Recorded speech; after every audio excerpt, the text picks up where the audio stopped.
ఈరోజు దేవుని యొక్క వర్తమాన ధ్యానాంశం, దేవునికి అందరూ కావాలి. గుర్రపు పందాల కొరకు గుర్రమును కొనే వ్యక్తి యవన ప్రాయములో ఉన్న గుర్రమునే కొంటాడు, కానీ వయసు మీద పడిన గుర్రమును ఎంచుకొనడు. కారణము, పందెములో గెలిచేది యవన గుర్రమే. ఈ లోకములో సాతానుతో పోరాడడానికి దేవునికి యవన గుర్రాలు, యవనస్తులు కావాలి. ఈ విధముగా యవనస్తుల గురించి చెబుతున్నప్పుడు ఇది చదివే వారిలో పెద్దవారికి సహజముగా ఒక ప్రశ్న రావచ్చు. దేవునికి కావలసింది యవనస్తులే అంటున్నారు, అయితే మా సంగతి ఏమిటని? అయితే మీకు సత్యాన్ని తెలియపరచాలని ఆశిస్తున్నాను. సింహాలు వృద్ధాప్యానికి వచ్చిన తర్వాత వాటికి వేటాడటం కష్టమవుతుంది.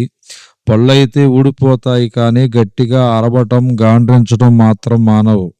వృద్ధాప్యానికి వచ్చిన పెద్ద సింహాలు యవనములో ఉన్న సింహాలతో ఒక ఒడంబడిక చేసుకుంటాయట. మీలాగా మేము పరుగు పెట్టి వేటాడలేము, కానీ గట్టిగా గాండ్రించగలం. కావున మనం ఒక ఒడంబడిక చేసుకుందాం. జింకలు, దుప్పులు మేత మేస్తున్న సమయంలో మేము ఒకవైపున పొదల చాటున ఉండి గట్టిగా గాండ్రిస్తాం. ఆ అరుపునకు జింకలు, దుప్పులు అమ్మో, సింహాలు ఇక్కడున్నాయని చెప్పి మా వైపుకు రాకుండా వెనకకు పరుగులు తీస్తాయి. అదే సమయంలో మీరు వెనక వైపున పొదల్లో దాగి వాటి పట్టుకోవచ్చు. దొరికిన వాటిలో మీకు సగం, మాకు సగం అనే విధముగా ఒక ఒడంబడిక చేసుకుంటాయి.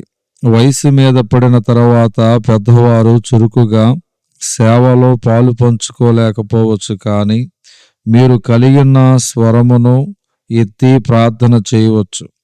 ఎలుగెత్తి దేవుని సన్నిధిలో మొరపెట్టడం ద్వారా అనేక ఆత్మలను దేవుని సన్నిధికి నడిపించవచ్చు.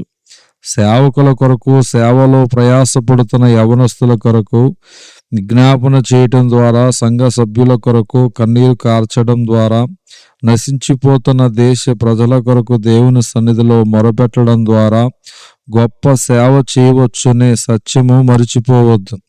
ఖాళీగా ఉండి సమయాన్ని వృధా చేసుకొనకుండా ప్రార్థనలోనూ, ఎవరికైనా కొన్ని మంచి మాటలు చెప్పడంలోనూ, ప్రభు గురించి తెలియచేయటం ద్వారానే ఎవరో ఒకరిని ప్రభు చెంతకు చేర్చే ప్రయత్నం చేయమని మనవి. పౌలు మధ్య వయస్సులో రక్షించబడి ఎంతో గొప్ప సేవ చేశాడు. దేవుడు పేతురుని పిలిచినప్పుడు పేతురు యవనస్తుడు కాదు. అయినప్పటికీ పేతురును దేవుడు ఎంతో గొప్పగా తన సేవ నిమిత్తం వాడుకున్నాడు.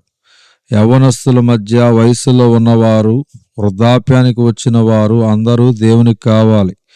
దేవుడు ఎవరినైనా వాడుకోగలడు.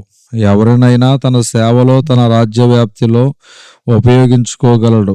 కావున పెద్దవారు ఏ వయసులో ఉంటే ఆ వయసులోనే దేవుని యొక్క రాజ్య వ్యాప్తిలో ఏ విధముగా వాడబడగలరో ఆ విధముగానే వాడబడమని దేవుని పేరిట మనవి చేస్తున్నాను.